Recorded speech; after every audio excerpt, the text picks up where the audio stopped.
Hello students, इस question में हमें दो फोर्सेस दिए गए हैं। इन फोर्सेस का जो लाइंस ऑफ एक्शन है और इनका जो मोमेंटम आर्म है ये हमें डायग्राम में शोन है।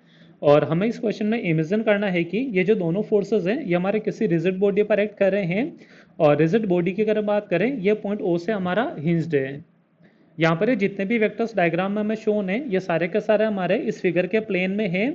और हमें क्वेश्चन में पूछा है कि इस बॉडी पर जो टॉर्क हमारा बनेगा इस टॉर्क का मैग्नीट्यूड और डायरेक्शन क्या होगा, ये हमें क्वेश्चन में आंसर करना है।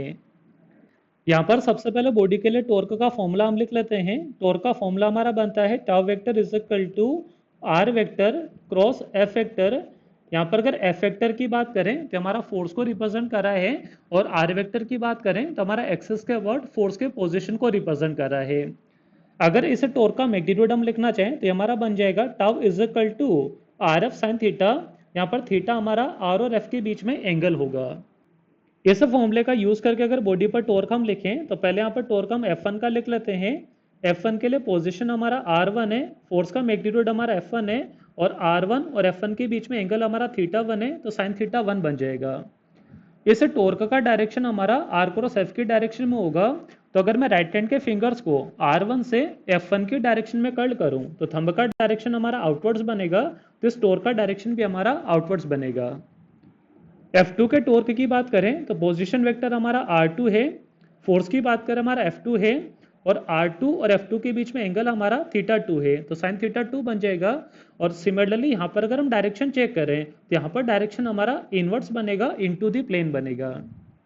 अगर हम आउटवर्ड डायरेक्शन को पॉजिटिव लेके चलें तो नेट टॉर्क हमारा बन जाएगा tau is equal to F1 R1 sine theta 1। ये हमारा आउटवर्ड डायरेक्शन में ही है तो एज इट इज आ जाएगा। और R2 F2 साइन थीटा 2 हमारा इनवर्ड डायरेक्शन में है तो इसको माइनस साइन के साथ लिखेंगे, तो ये हमारा बन जाएगा minus of F2 R2 into sine theta 2। ये जो टॉर्क हमारा बनेगा इस टॉर्क का डायरेक्शन आउटवर्ड्स होगा।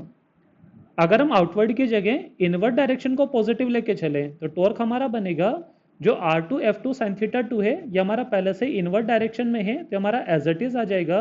तो F2 R2 साइन थीटा 2 हमारा एज इट इज आ जाएगा, और R1 F1 साइन थीटा 1 हमारा आउटवर्ड डायरेक्शन में है तो इसको माइनस साइन के साथ हम लिखेंगे, तो ये बन जाएगा minus of F1 R1 sine theta 1। इस केस में जो टॉर्क का डायरेक्शन है ये हमारा इनवर्ड्स होगा। तो यहाँ से हम देख सकते हैं कि अगर हम आउट ऑफ द प्लेन की बात करें तो टॉर्क की वैल्यू हमारी F1 R1 sine theta minus F2 R2 sine theta 2 बनेगी। देयरफॉर इस क्वेश्चन का जो ऑप्शन बी है ये हमारा करेक्ट होगा।